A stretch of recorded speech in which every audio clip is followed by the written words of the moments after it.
ஒரு காலத்தில் செழிப்பான கிராமத்தில் அமைதியான புல்வெளி இருந்தது. அந்த புல்வெளியில் உள்ள சிறிய ஆற்றைக் கடந்துதான் கிராம மக்கள் மகருக்கு செல்ல வேண்டும். பாரி என்ற சிறுவன் தினமும் அந்த வழியாக பள்ளிக்குச் செல்வான். கிராமத்தில் உள்ள பெரியவர்கள் மற்றும் சிறுவர்களுக்கு உதவுவதே அவனது பொழுதுபோக்கு.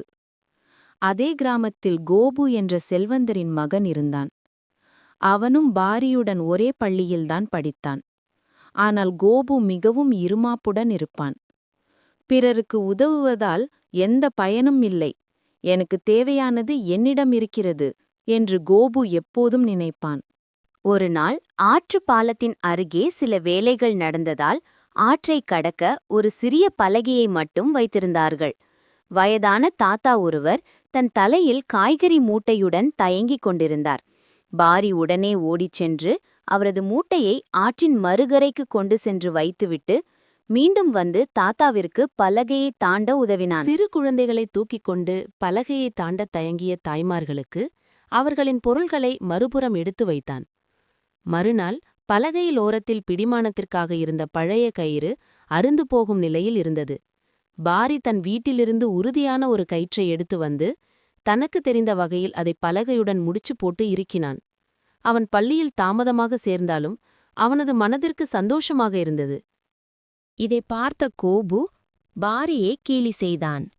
ஏய் பாரி, நீ சும்மாவிருக்க மாட்டியா? உனக்கு என்ன வேலை? அடுத்தவங்களுக்காக ஏன் வீணாக உழைக்கிறாய்? பாழாய்ப்போன இந்த கயிற்றை நீ சரி செய்தால் உனக்கு பணம் வருமா? அதற்கு பாரி, கோபு, நமக்கு சுற்றியுள்ளவர்கள் சந்தோஷமாக இருந்தால் அதுதான் மிகப்பெரிய செல்வம். இன்று நான் உதவினால் நாளை அவர்கள் எனக்கு உதவுவார்கள் என்று கூறினான். முட்டாள்தனம்! நான் நாளைக்கு ஒரு புதிய படகையே காசு கொடுத்து வாங்கி ஆற்றில் விடுவேன். யாருடைய உதவியும் எனக்கு தேவையில்லை என்று கோபு கூறினான். பாரி அமைதியாக சிரித்துவிட்டு தன் வேலையை பார்க்கச் சென்று விட்டான். சில வாரங்கள் கழித்து இரவில் பெரிய மழை பெய்தது. மறுநாள் காலை கிராமத்தில் வெள்ளப்பெருக்கு ஏற்பட்டது.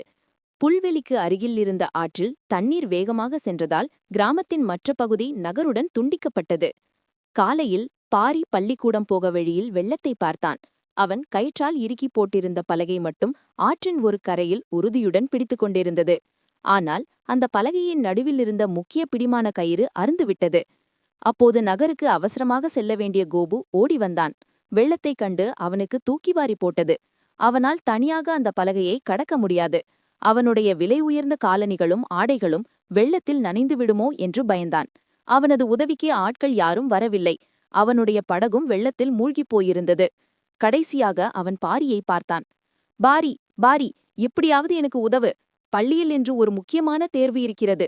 நான் போகவில்லை என்றால் என் அப்பா என்னை கண்டிப்பார் என்று கோபு அலறினான். பாரி ஒரு நிமிடம் தயங்கி பின் புன்னகைத்தான். அவன் நேற்றிரவு வைத்திருந்த கயிற்றை எடுத்து தான் ஒரு முனையில் இருக்க மறுமுனையைச் சற்று தள்ளியிருந்த பலகையின் உறுதியான பகுதியில் இணைத்தான். சரி கோபு, நான் உனக்கு உதவுகிறேன். நீ கயிற்றை பிடித்து கொண்ட பலகையை மெதுவாக கடந்து வா. பயப்படாதே, நான் உன்னை பிடித்துக் கொள்கிறேன் என்று பாரி அமைதியாக கூறினான். கோபு வேறு வழியின்றி பயத்துடனும் தயக்கத்துடனும் அந்த பலகையில் ஏறினான். பாரியின் உதவி காரணமாக அவன் சறுக்காமல் பாதுகாப்பாக மறுகரையை அடைந்தான். பாரி வெள்ளத்தில் இறங்கி கோபு தாண்டிய பலகையையும் கயிற்றையும் பத்திரப்படுத்தினான். கோபு தனது நிலைமையைப் பற்றி வெட்கி பாரியின் கைகளை பிடித்துக் கொண்டான். பாரி, என்னை மன்னித்துவிடு. நான் உன்னை ஏளனம் செய்தேன். உனக்கு யாருடைய உதவியும் தேவையில்லை என்று நினைத்தேன். ஆனால் இன்று எனக்கு உன்னுடைய உதவி தேவைப்பட்டது. நீ எனக்கு உதவுவதால் எந்த பலனும் இல்லை என்று நினைத்தேன். ஆனால் உன்னுடைய அந்த சிறு உதவிதான் இன்று எனது முக்கியமான நாளை காப்பாற்றியது என்று பாரிக்கு நன்றி செலுத்தினான். அதற்கு பாரி, இப்போது நீ அந்த நன்மையை உணர்ந்தால் போதும் கோபு. உதவி என்பது ஒரு விதை போன்றது. அதை நீ விதைக்கும்போது அது உனக்கு தேவைப்படும் நேரத்தில் பயனுள்ள பழமாக திரும்ப வரும் என்றான். அன்று முதல் கோபு தனது இருமாப்பை கைவிட்டு பாரியுடன் சேர்ந்து புல்வெளியில் உள்ளவர்களுக்கு உதவுவதை சிறிய அளவிலாவது தொடங்கினான்.